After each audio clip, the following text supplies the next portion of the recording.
And those tensions with Iran on the agenda of the discussion between President Trump and King Charles over the course of the high-stakes royal visit. Really, there is a lot at stake. As the British Prime Minister makes it clear, he will not be swayed. British Ambassador to the U.S., Sir Christian Turner, joins us now.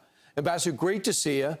What is the official stance of the U.K. when it comes to our clash with Iran? Well, Brian, good to be with you this morning. Thank you. So on this conflict, let me be clear, we all share the same objective on Iran. This is a regime that has spent 40 years exporting terror. We absolutely are clear it cannot have a nuclear weapon.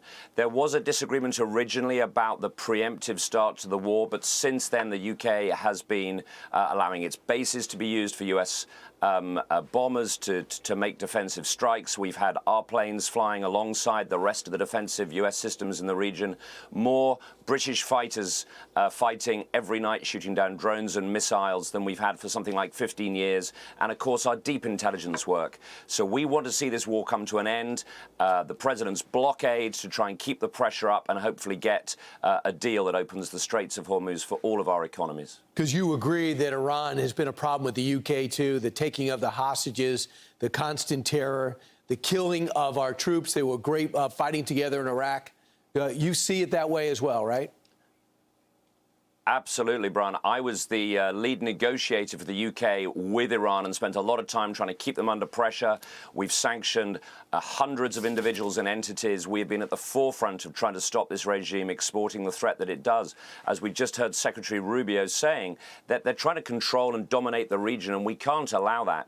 These straits, actually, for the UK, we don't get a lot of our oil and gas out of the straits, but of course they're global commodities. So if we're only taking 2% of the gas, but everything rises in prices, it's all of our consumers that suffer. So, Ambassador, I know you're a diplomat by trade, so you're going to always walk the line. That's how you're training. But the king comes over here. They have mutual respect. The country, salute America 250. I got it. But I really believe this could be a consequential meeting between the king and the president. And nobody denies that the relations between these two allies, us and you, are frayed. Does the king feel that way?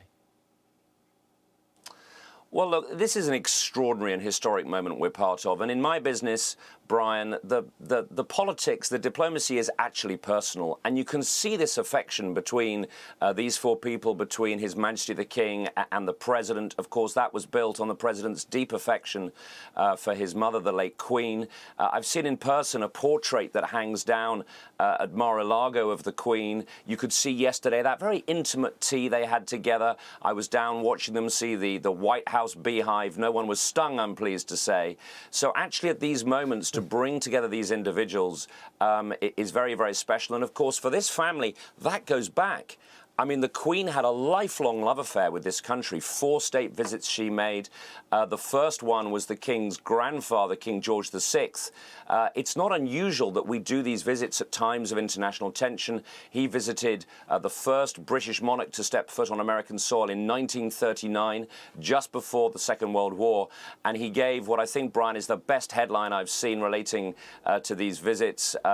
President Roosevelt gave him a cook-up in New York in Hyde Park, and the headline in the New York Times read, "King eats hot dog, full stop, asks for more." So if we get something like that today, I'll be pretty happy. Absolutely. And I did see the place that still exists where the White House was burned. There's one archway that still exists from the War of 1812, which happened in 1814. But I'm not holding a grudge, especially with you, Ambassador. Thanks so much for your time.